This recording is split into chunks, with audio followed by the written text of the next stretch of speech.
पाठ 8 बंदरबाट। बच्चों, कल हमने इस पाठ को पढ़ना आरंभ किया था। इसमें पहले नाटक के लिए जिन जिन चीज़ों की आवश्यकता होती है वह बताई गई थी कि किस तरह का स्थान चाहिए, कौन कौन नाटक के पात्र हैं और इनकी पात्रों की पोशाकों के बारे में बताया था। उसके बाद पहला दृश्य हमने पढ़ लिया था कि बीच में एक मेज़ रखी है, मेज़ पर मेज़पोश है और मेज़ के नीचे एक तराजू रखा हुआ है जो अभी फ़िलहाल छिपाया हुआ है।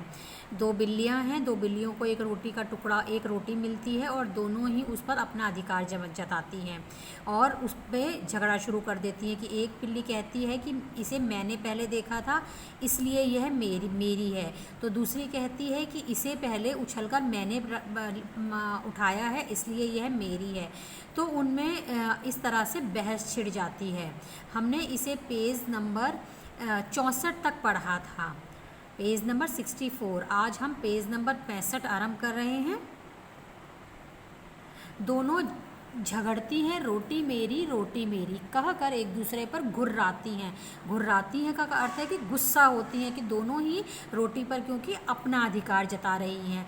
जब वे झगड़ रही थी तभी बंदर का प्रवेश दिखाया जाता है कि तभी बंदर आ जाता है। तो बंदर कहता है, क्यों तुम दोनों झगड़ रही हो? तुम कहती हो रोटी मेरी, सफ़ेद बिल्ली इसको कहता है, और तुम कहती हो रोटी मेरी, काली बिल्ली की तरफ इशारा करके कहता है। तो रोटी किसकी?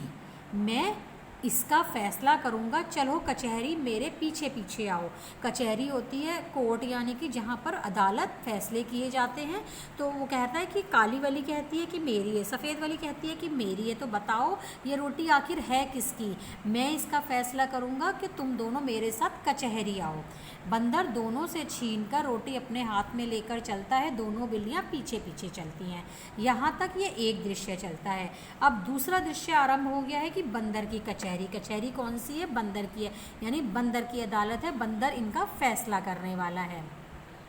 बंदर मेज़ पर बैठा है, रोटी का टुकड़ा सामने रखा है।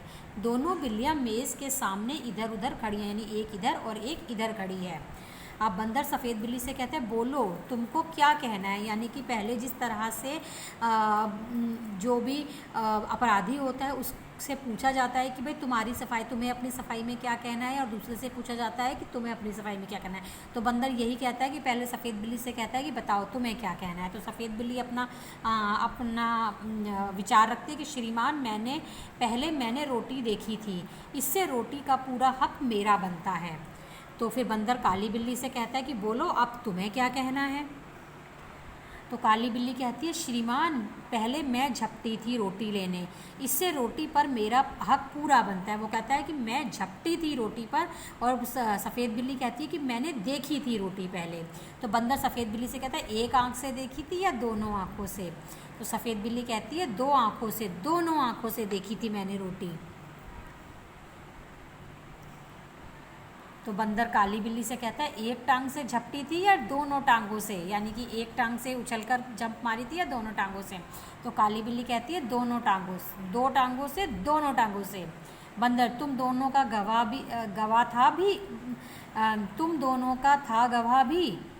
दोनों बिल्लियाँ कहीं ना कोई, यानी कि वो बंदर पूछता है कि भाई तुम दोनों ये जो कह रही है कि रोटी पहले मैंने देखी थी, और वो कहती है कि पहले मैंने झपटी थी, तो तुम दोनों को वहाँ पे कोई देखने वाला भी था, कोई तुम्हारा साक्षी भी था, तुम्हारा कोई विटनेस था क्या?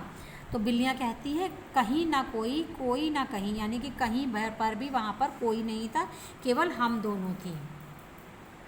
बंदर कहता है, बात बराबर, मेरा फैसला है कि रोटी तोड़ कर तुम्हें बराबर दे दी जाए। मेरे पास धर्म कांटा है। धर्म कांटा यानी कि एक कांटा है, तराजू है धर्म का, जिस पर हमेशा सही फैसला किया जाता है। बंदर मेज़ के नीचे से तराजू निकाल कर लाता है, दो हिस्सों में तोड़कर रोटी दोनों पलड़ों में रखता है और उठाता है। एक पलड़ा नीचे रहता है और दूसरा ऊपर, यानी कि एक भारी हो जाता है और एक हल्का। देखिए यहाँ पर बच्चों को दिखाया गया है कि ये लड़का है जो बंदर बना हुआ है और दो लड़कियाँ हैं जो बिल्लियाँ बनी हुई हैं। इसने बंदर का और इन्होंने बिल्लियों का मास्क पहना हुआ है और पूँछ भी लगाई हुई है। यहाँ पर देखिए, बंदर यह टुकड़ा कुछ भारी निकला, इसमें थोड़ा सा खाकर हल्का कर दूँ। तो जो भारी पलड़ा था उसमें से वह रोटी का एक टुकड़ा तोड़कर खा लेता है कि मैं इस पलड़े को थोड़ा सा हल्का कर देता हूँ। फिर तराजू उठाता है, अब पहला पलड़ा ऊपर और दूसरा नीचे, अब दूसरा वाला भारी हो गया और पहला वाला हल्का रह गया है। तो बंदर क्या कहता है, अब यह टुकड़ा भारी निकला, अब इसको थोड़ा खाकर हल्का कर दूँ। यानी कि अब जो भारी वाले पलड़ा था उसको खाकर वह थोड़ा सा हल्का कर देता है। फिर तराजू उठाता है, अब पहला पलड़ा नीचे हो गया और दूसरा ऊपर, यानी कि अब दूसरे वाला हल्का हो गया और पहले वाला भारी रह गया। तो बंदर कहता है यह टुकड़ा भारी निकला, टुकड़े भी कितने खोटे हैं यानी कि उनमें कोई कमी है, एक दूसरे को छोटा दिखलाने में ही लगे हुए हैं। मुंह थक गया बराबर करते करते और तराजू उठा कर हाथ थक गया। तो वो बंदर उनके सामने ड्रामा करता है कि ये दोनों टुकड़े जो है ना, इनमें ज़रूर कोई खोट है, कोई कमी है, क्योंकि दोनों बराबर हो ही नहीं पा रहे हैं। एक टुकड़ा दूसरे टुकड़े को नीचा दिखाने के चक्कर में लगा हुआ है और उनको बराबर करने के चक्कर में रोटी खा कर मेरा मुंह दर्द होने लगा और तराजू उठा कर देखने में मेरा हाथ दर्द हो गया है। देखिए ये उठा रहा है ऐसे।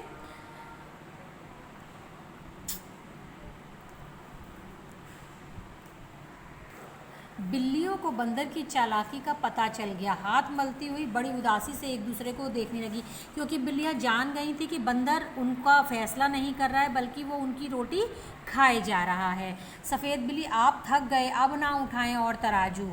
काली बिल्ली कहती है बचा कुछा जो उसको दे दो, हम आपस में बांट खाएंगी।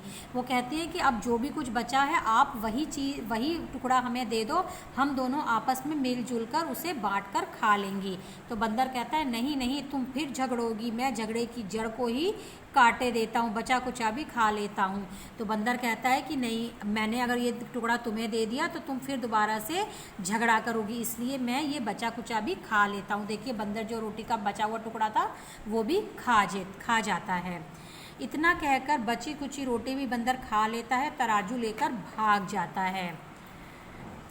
दोनों बिल्लियां आपस में झगड़ा कर बैठी, बुद्धि अपनी खोटी, अब पछताने से क्या हो, तो बंदर हड़पा रोटी। तो यानी कि अब वो पहले झगड़ थी, अब वो कहती है कि जितना टुकड़ा बचा है उतने में ही हम दोनों आराम से इसको बांट कर खा लेंगी। तो यह जो नाटक है ये हरिवंश राय बच्चन जी द्वारा लिखा गया है। इससे हमें यही शिक्षा मिलती है कि आपस का झगड़ा जो है वो हानिकारक होता है और आपस के झगड़े में दूसरा व्यक्ति लाभ उठा लेता है, जिस प्रकार से बंदर ने यहाँ पर किया।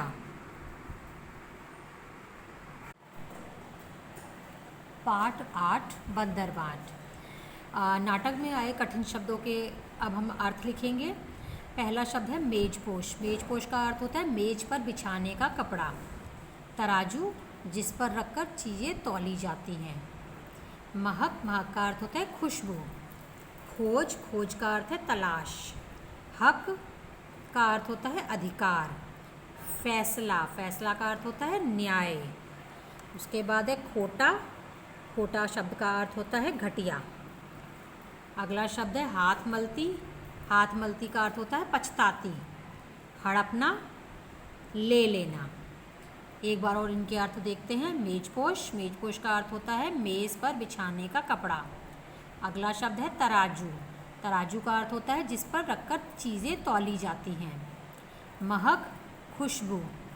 खोज, तलाश। हक, अधिकार। फैसला, न्याय। खोटा, घटिया। हाथ मलती, पछताती।